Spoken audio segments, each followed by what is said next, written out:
راز پنہا ہیں، اور وہ ساری چیزیں جو ہیں وہ اچانک سامنے آئی ہیں۔ اور یہ خبر ہے جی کہ پنجاب میں جو انتخابات کرانے سے متعلق سپریم کورٹ نے سماعت کی، اور چیف جسٹس عمر عطاب بندیال صاحب نے ایک بات کی، اور وہ یہ تھی کہ عدلیہ کی آزادی کا ہم نے تحفظ کرنا ہے، اور خفیہ ملاقاتوں سے معاملات حل نہیں ہو سکتے، خفیہ ملاقاتوں سے معاملات حل نہیں ہو سکتے۔ اب یہ خفیہ ملاقاتیں کون کر رہا تھا، کس سے کر رہا تھا، یہ ہے اصل معاملہ، اور یہ زیادہ چانسز یہی ہیں کہ جسٹس قاضی فائز عیسیٰ صاحب سے کچھ خفیہ ملاقاتیں ہوئی ہیں، اور ایک دو اور آنریبل ججز ہوں گے جن کے ساتھ کچھ خفیہ ملاقاتیں کر کے حکمراں اتحاد اور خاص طور پہ نون لیگ نے کوئی ساز باز کرنے کی کوشش کی، جس کی طرف چیف جسٹس عمر عطاب بندیال صاحب نے کہا کہ ہم عدلیہ کی آزادی کے لیے بیٹھے ہیں، اس طرح نہیں چلے گا کہ آپ چیف جسٹس آف پاکستان کے خلاف سازشیں کریں، تانے بانے بنیں، اور ان کو بائی پاس کر کے خفیہ ملاقاتوں کے ذریعے عدلیہ پر اور عدالتی نظام پہ نقب لگانے کی کوشش کریں۔ تو وہ بڑا لاؤڈ اینڈ کلیئر میسیج تھا اٹارنی جنرل کو، تو اٹارنی جنرل نے اس کا کوئی جواب نہیں دیا۔ آگے جو سماعت ہے وہ بڑی زبردست قسم کی ہے۔ اٹارنی جنرل صاحب آئے جی روسٹم پہ، اور انہوں نے عدالت سے مخاطب ہو کے کہا کہ میں کچھ بات کرنا چاہتا ہوں۔ صدر مملکت کی منظوری کے بعد نظر ثانی قانون بن چکا ہے، یعنی 184(3) کے تحت جو پیٹیشنز فیصلے کیے جاتے ہیں، سپریم کورٹ براہ راست جو سنتی ہے 184(3) کے تحت، پہلے اس پہ نظر ثانی کا نہیں تھا، اب ایک قانون بنا ہے، اس میں اب نظر ثانی کی درخواست دائر کی جا سکے گی، اور اس سے بڑا بینچ سنے گا۔ اگر 3 ممبرز بینچ ہے تو نظر ثانی کی درخواست 5 ممبر سنے گا، لارجر بینچ سنے گا،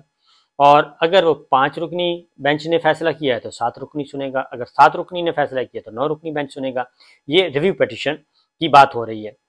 اس پہ ریویو کا حق دیا گیا ہے۔ اب ذرا اس میں یہ ہو گیا ہے، گورنمنٹ نے کچھ اور سوچ کے کیا ہوگا، لیکن یہ 2 دھاری تلوار نہیں بلکہ یہ 3 دھاری تلوار یہ قانون بن چکا ہے، اور اس کے بعد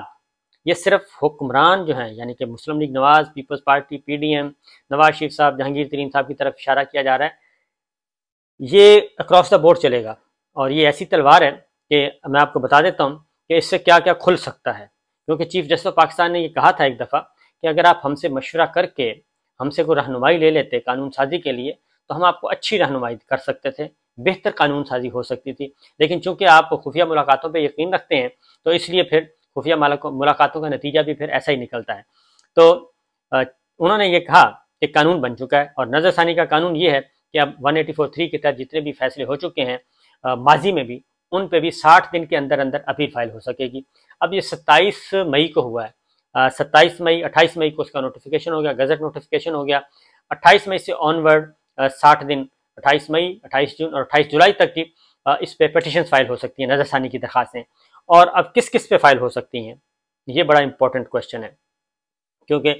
اس میں حکومت جو ہے وہ میرا خیال ہے کہ کچھ پھنس گئی ہے۔ صدر مملکت کی منظوری سے قانون بن چکا ہے۔ جسٹس منیب اختر نے ریمارکس دیے کہ نظر ثانی قانون سے متعلق سن کر الیکشن کمیشن کے وکیل کے چہرے پر مسکراہٹ آئی ہے۔ اٹارنی جنرل نے کہا جی صدر کا دستخط شدہ نوٹیفیکیشن بھی عدالت میں پیش کر دیا، اور دستیاب کاپی بھی صدر مملکت عارف علی نے 26 جون کو نئے قانون کی منظوری دی، 27 کو نوٹیفیکیشن ہو گیا، گزٹ نوٹیفیکیشن، اور یہ چھپ گیا۔ سماعت کے دوران جی چیف اٹارنی جنرل نے بینچ پر اعتراض اٹھاتے ہوئے کہا کہ سپریم کورٹ ریویو ایکٹ اب قانون بن چکا ہے، نئے ایکٹ کے تحت نظر ثانی کا دائرہ کار اب اپیل جیسا ہی ہوگا، اب نظر ثانی کو فیصلہ دینے والے بینچ سے لارجر بینچ ہی سن سکتا ہے۔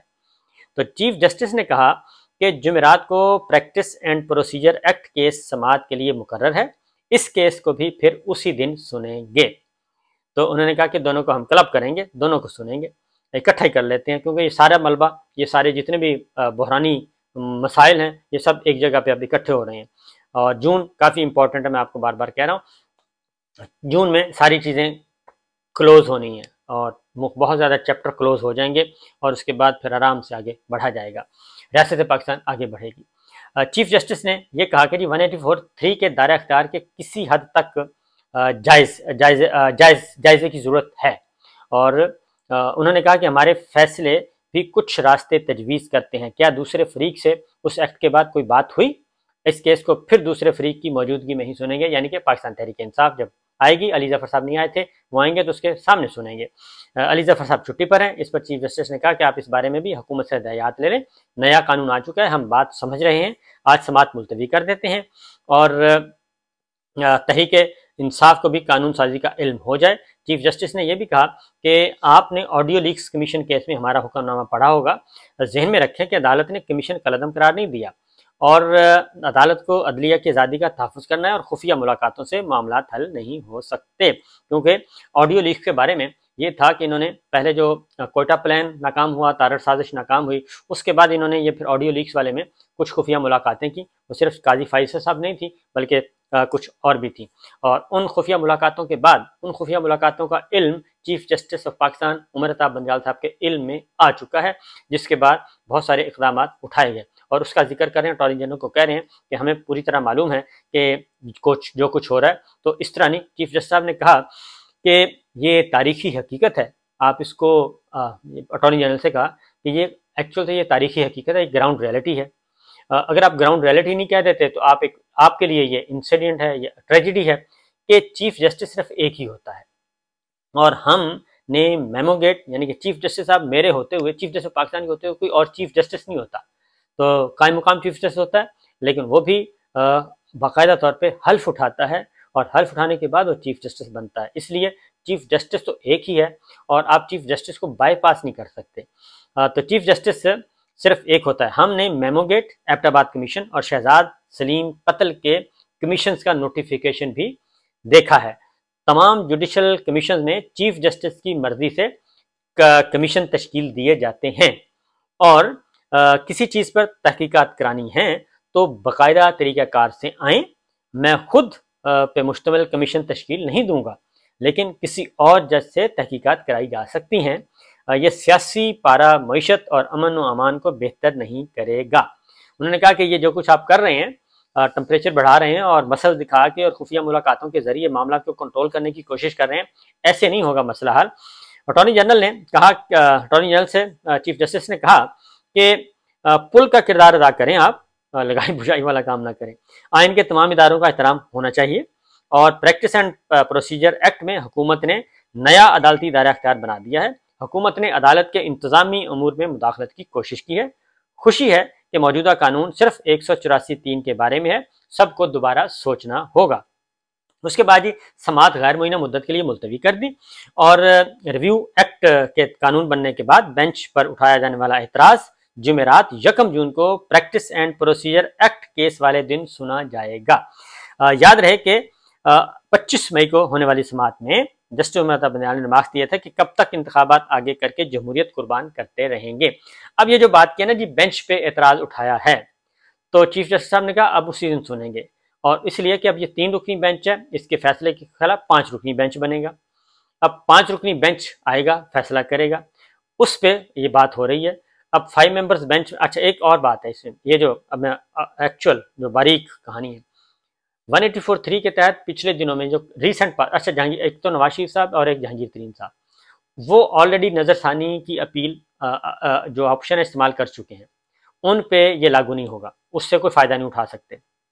نمبر 1 یہ شہباز شریف صاحب نے، میرا خیال ہے، اور پی ڈی ایم ساروں نے مل کے نا ان کے ساتھ ہاتھ کیا نواز شریف صاحب کے ساتھ اور شہباز شریف صاحب نے، کیونکہ نواز شریف صاحب اگر وہ کلیئر ہو جاتے ہیں، ڈسکوالیفیکیشن ان کی ختم ہو جاتی ہے، تو اس کے بعد شہباز شریف صاحب کہاں ہوں گے، پورے کا پورا گروپ ختم ہو جائے گا، اور پھر اسٹیبلشمنٹ کو بھی نواز شریف صاحب قبول نہیں ہے، نواز شریف صاحب قبول نہیں ہے اسٹیبلشمنٹ کو بھی، یہ بات ذہن میں رکھیں۔ اب اس میں ایک اور بات ہوئی ہے کہ نظر ثانی کی اپیل،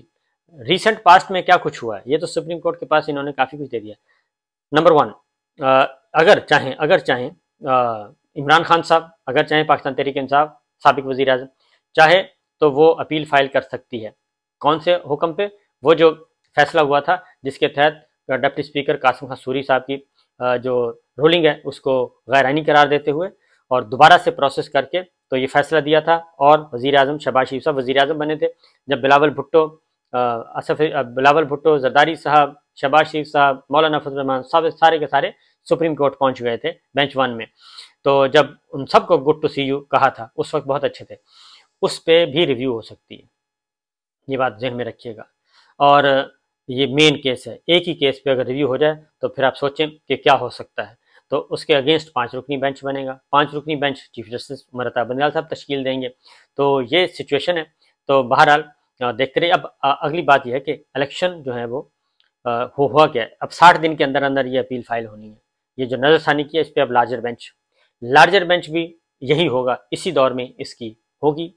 پٹیشن ہوگی, اسی دور میں ہی فیصلہ ہوگا. یہ آگے نہیں جائے گا, اور ہو سکتا ہے جون کے اندر اندر یہ سارے فیصلے اکٹھے ہو جائیں اور اس پہ بھی کوئی نہ کوئی فیصلہ آ جائے. تو بہرحال یہ کرائسس جو ہے یہ ختم ہونے جا رہا ہے, اور ملک جو ہے وہ عام انتخابات کی طرف بڑھ رہا ہے. عام انتخابات کی طرف بڑھ رہا ہے. لیکن اس میں اگر کسی کو کچھ نہیں مل رہا تو وہ نواز شریف صاحب ہیں, ان کو کچھ نہیں مل رہا. مریم صاحبہ کو کیا ملے گا اس کے بارے میں ابھی آنے والے دنوں کا انتظار کریں. تو یہ تھی کچھ سچویشن جی, میں نے سامنے بتا دوں. یہ امپورٹنٹ ڈیولپمنٹ تھی. اجازت دیجیے, اللہ حافظ.